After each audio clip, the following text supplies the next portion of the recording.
अनि तपाईँहरूले यसो विचार गर्दाखेरि चाहिँ तपाईँहरूले पो आफ्नो व्यापार सुरुवात गर्नुभयो, तर बजारको पनि त अनुगमन त गर्नुहुन्छ नि त। गर्दाखेरि यति बेला तपाईँको व्यापारले बजारलाई कतिको असर गरे जस्तो लाग्छ? बजारको मान्छेहरूले बजारमा पनि त टमाटर बजारको नि टमाटरै भइहाल्यो, गाउँबाट ल्याउने तपाईँको हाट बजारमा बेच्ने पनि टमाटरै भइहाल्यो, त्यस्तो फरक त भएन। तर गाउँ र अलिकति सहरको भन्ने पनि हुँदाखेरि चाहिँ फरक कतिको पाउनुहुन्छ वहाँ, अथवा भनौँ एक हिसाबले कम्पिटिसनको हिसाबले पनि र बाहिरको बजारमा र त्यो हामीले हाट बजारमा बेच्ने त्यो सब्जीहरूमा टमाटरमा कतिको कस्तो फरक हुँदो रहेछ र त्यस्तो धेरै मात्रामा? बजार यस्तो हुन्छ, अब जुन बजारमा पानी चाहिँ त सधैँ पाइ नै राखेको थियो, अथवा चाहिँ उहाँहरू अब रेगुलर व्यापारी मान्छेहरूले त उहाँहरूले चाहिँ अब थरीथरीको तरकारी अब अलिकति बिग्रेको, त्यसपछि सप्रिएको, त्यसपछि त्यसो फरक फरक मूल्य हुन्छ नि त। हामी चाहिँ थोरै लिएर आउँछौँ अन्त झ्यापै कटाइहाल्ने, त्यो बिगारेर राख्दैनौँ क्या सर। त्यसले गर्दाखेरि चाहिँ बजारसँग कम्पिटिसन भन्दा नि हाम्रो त्यहाँनिर खासै त्यो ठुलो बजार तरकारी बजारहरू छैन। हाम्रो ग्राहक त्यहीँ वरिपरिको दिदीबहिनीहरू दाजुभाइहरू त्यहाँ वरिपरिकोले एकदमै राम्रो सपोर्ट गर्नुहुन्छ। उहाँहरूलाई चाहिँ जति पनि चाहिन्छ तरकारीहरू उहाँहरूकै सपोर्टले त्यो तरकारी पसल हाम्रो हाट बजार चलेको छ। आउनलाई त हाट बजार कति नै चाहिँ दुलेगौँडा खैरेनी को हाम्रो छिमेकी पनि आउनुहुन्छ, तर त्यो जुन व्यापार हाम्रो हरेक दिन चलेको व्यापार चाहिँ बेलचौतारा 5 नम्बर वडाभित्रको घरहरूले गर्दा हाम्रो चलेको राम्रो भएको हो। तर उहाँहरू चिनिसक्नु भएको छ। कति घर जति होला वडा नम्बर 5 मा? त्यहाँ त होला नि सर 150-200 घर त होला नि। लगभग 150-200 घर हाम्रो तरकारी अनिवार्य रूपमा त प्रयोग गर्नेहरू चाहिँ 150-200 घर चाहिँ हुनुहुन्छ। तर मलाई यहाँनिर अलिकति अहिले भन्न खोजेको ठ्याक्क मैले कुरा चाहिँ खास के थियो भने जस्तै तपाईँहरूले पनि अब हामीले भर्खर पो सुरुवात गरेको छ, त्योभन्दा गर्दा हामी त बजारकै सामान किनिराखेको। अब तपाईँहरूले अथवा ग्राहकहरूले पनि खाइसकेपछि लिइसकेपछिको टाइममा बजारमा पाइने सब्जी र हाट बजारमा पाउने सब्जीमा भिन्नता अथवा फरक के रहेछ भन्नेमा प्रतिक्रिया के पाउनु भएको छ? त्यो कुराको चाहिँ जवाब म दिन्छु। पहिला म टमाटरकै कुरा गर्छु। बजारबाट लगेको टमाटर चाहिँ पकाउँदा गल्दैन अरे के, पकाउँदाखेरि गलेर चाहिँ तरकारीमा मिसिँदैन अरे, छुट्टिन्छ होइन। जब हाम्रो टमाटर चाहिँ गल्छ त्यहाँ मिसिन्छ, तरकारीमा घुल्छ, घुलेर त्यो तरकारी टमाटरको जो झाम्टोहरू तरकारीको चौहरू कहाँ छ भनेर चाहिँ फोड्न पर्ने हुन्छ, त्यहाँ पाइँदैन, त्यस्तो फरक हुन्छ। अनि त्यसपछि चाहिँ बजारमा आएको चिचिन्नुहरू चाहिँ तरकारीहरू चाहिँ त्यो नसाह्रै साह्रो हुन्छ अरे होइन।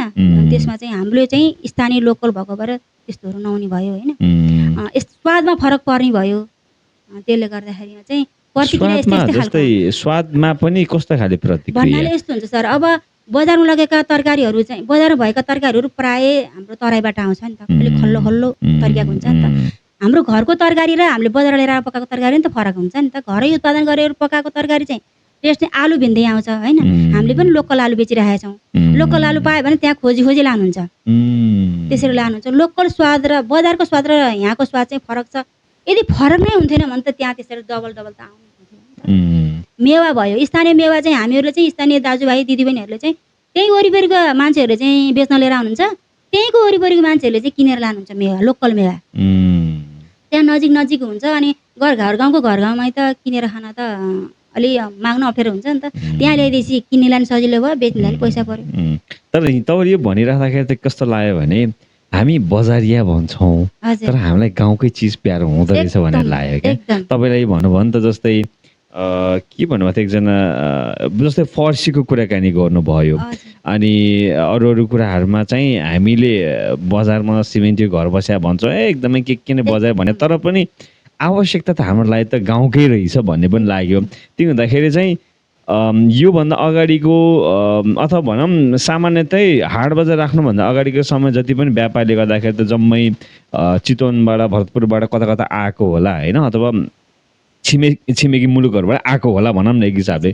तर अहिले हामीले यति राख्दाखेरि त सबैजनाले त आफ्नो उत्पादनलाई त माया गर्दो रहेछ भन्ने चाहिँ मलाई लाग्यो क्या। एकदमै मान्छेहरूले बल्ल बुझ्दैछन् के, मान्छेहरू बुझ्दैछन् अब हाम्रै लोकल चिज मिठो अथवा हाम्रो लोकल चिज राम्रो गर्दो रहेछ। केही न केही बाहिरबाट आउनु तरकारीमा भन्दा यहाँ भएको तरकारीमा विषादी त कम नै हुन्छ नि त। राख्न त राखेको होला होइन। अब आजभोलि त किराहरू किरा लाग्ने होइन, झिङ्गुरी किरा लाग्ने, यसले गर्दा सामान्य विषादी त राख्न परिहाल्छ। तर पनि उताबाट ल्याएको जस्तो लपक्कै लागेको हुन्न नि त। यहाँको तरकारीमा त केही धोइ पखाली गरेर जान्छ, तर बाहिरबाट ल्याएको तरकारीहरू धोइ पखाली गरेर मात्रै खान हुँदैन, सकेसम्म नुन पानीमा भिजाउने, नभए बिहान खानु छ भने बेलुकै नुन पानीमा भिजाउने। अझै सक्यो भने त म त अझै सकिन्छ नि त ह्यान्ड वासले मजाले धोएर अनि सर्लक्कै फिटेर राखेर बल्ल युज गर्छु होइन। आफ्नो आफ्नो तरिका हुन्छ होइन। सकेसम्म बाहिरबाट ल्याएको चिजहरू त्यसरी खानु। र अनि भनिहाल्यो नि मोहीमा पनि अब हाम्रो चाहिँ स्थानीय लोकल मोहीहरू आउँछ, डेरीले नि मोही बेच्छ नि बेच्नलाई त, तर किन हाम्रो खान्छ त नि? हाम्रोमा स्थानीय लोकल स्वाद पाएर त हामीसँग मोही खानुहुन्छ नि त उहाँहरूले। तर यस्तो रहेछ, यो ठ्याक्क तपाईँले भनिराख्दाखेरि आज बिहान पनि मैले मसँग अलिकति भात खाएर आएको होइन कुरा ठ्याक्क कुरामा कुरा आउँदाखेरि। तर अनि अलि पहिला चाहिँ हामीले यसो बजारतिरको चाहिँ दहीहरू किनेर यताउता मही बनाउँदाखेरिको समय, मोहीहरू खाँदाखेरि समय कस्तो फरक, स्वादै बेग्लै हुँदो रहेछ क्या। अनि त्यो लागेर पनि मलाई चाहिँ कस्तो लाग्यो भने गाउँको भने गाउँकै हुँदो रहेछ, बजारतिर भने बजारकै जस्तो हुँदो रहेछ भन्ने पनि लाग्यो। ठिकै छ। अब यहाँनिर हामीले हाट बजार त कुराकानी गरिरहेका छौँ, गर्दै पनि जान्छौँ। अलिकति यहाँनिर सहकारी संस्थाको कुराकानी गरौँ न होइन। सहकारी संस्था अथवा ब्याङ्क भनेपछि त बचतको कुरा, लगानीको कुरा, ऋणको कुरा, ब्याज दरको कुरा हुन्छ। अब यहाँनिर चाहिँ एउटा कुराले अनि अब त झन् तपाईँको झन् यो खैरिन्डार महिला विकास बहुउद्देश्य सहकारी संस्था लिमिटेडको पछाडि त अब त झन् हाट बजार पनि थपियो नि त।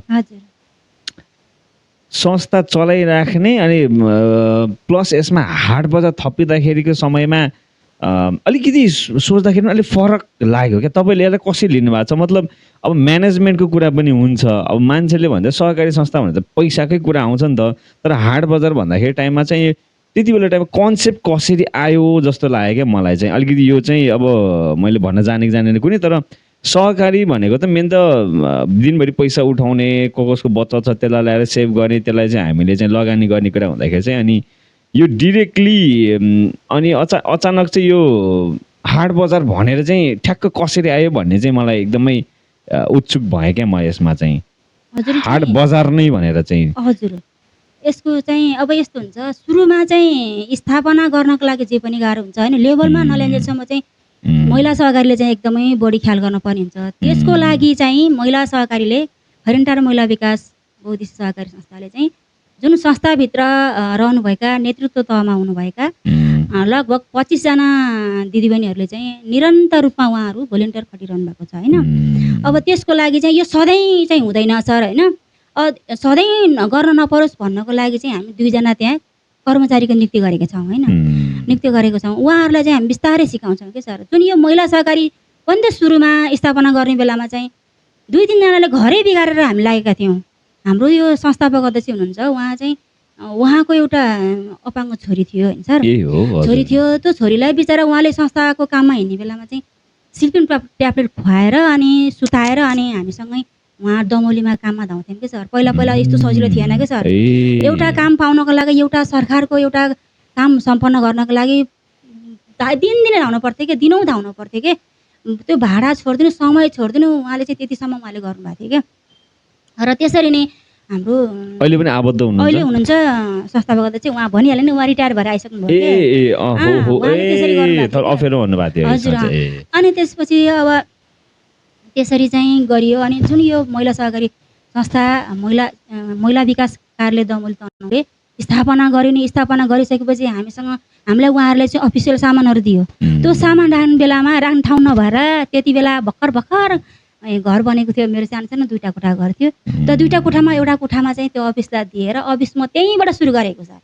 मेरै घरमा राखेर त्यसरी सुरुवात गरेर आज 59 सालमा 59 सालमा चाहिँ त्यो मेरो 2टा सानो कोठाको घर बनाएर एउटा कोठामा चाहिँ मैले अफिस राखेको, टेबुल कुर्सी दराज राखेर अफिस सुरुवात गरेको होइन। त्यहाँनिर चाहिँ हामीसँग 100 जना दिदीबहिनीहरू हुनुहुन्थ्यो, मिटिङमा आउनुहुन्थ्यो। आएर कोही बिस्तारामा, कोही भुइँमा, कोही बाहिर चौरमा, यस्तो धेरै बस्नुहुन्थ्यो। त्यो बसेकोदेखि चाहिँ आफूलाई माया लाग्थ्यो कि, एकदमै खुसी लाग्थ्यो कि। त्यसरी सुरुवात गरेको। सुरुवातको कालमा जहिले पनि यस्तो लाग्नुपर्छ कि एकदम भोलिन्टियर रूपमा चाहिँ मनदेखि लाग्नुपर्छ कि, मायाले लाग्नुपर्छ कि, अनि बल्ल सुरु हुन्छ। अब यो सङ्कलन केन्द्रलाई पनि त्यही नै हो। यो सङ्कलन केन्द्र हामीलाई एकदमै चाहिएको थियो। आजभन्दा 10-12 वर्ष अगाडि पनि मासाप भन्ने एउटा प्रोग्राममा चाहिँ हामी यो घुम्ती कोषद्वारा एउटा सङ्कलन केन्द्र सञ्चालन गरेका थियौँ। त्यो सङ्कलन केन्द्र नगरपालिकाले चाहिँ यो सटर लाइनमा यो आर्मी ब्यारेक अगाडि सटर लाइनमा हामीलाई 2टा सटर दिएको थियो। त्यो सटरमा राखेर हामी सञ्चालन गरेको थियौँ। त्यो बेलामा सपोर्ट थिएन हामीलाई, हामी आफैले गऱ्यौँ, सपोर्ट थिएन। सिमी कार्यक्रमको एउटा बालकृष्ण थापा मगर सरले गर्न त गर्नुभएको थियो, तर उहाँले मात्रै गरेर पुगेन, स्थानीयकै सहयोग चाहिँदो रहेछ नि होइन। त्यसले गर्दा त्यो सफल भएन। हामीले केही समय त राम्रै गरेका थियौँ, पछि हामीले छोडेपछि हामी जुन सपोर्ट गर्ने मान्छेले छोडेपछि बिस्तारै अलिक राम्रो भएन, त्यसले गर्दा हामी बन्दै गऱ्यौँ त्यसलाई। र त्यो बन्द नहोस्, त्यो चाहिँ हामीलाई आवश्यकता छ। महिला सहकारी संस्था, यो बहुउद्देश्य सहकारी संस्थाले आफैले खोजेर गर्न पनि काम शुक्ला गण्डकी नगरपालिकाले हामीलाई दिएको छ नि त। उहाँहरूबाट सपोर्ट छ, उहाँहरूले एकदमै हामीलाई चाहिँ फुल सपोर्ट गरिराख्नु भएको छ। त्यसले गर्दा यो कार्यक्रम सफल हुन्छ।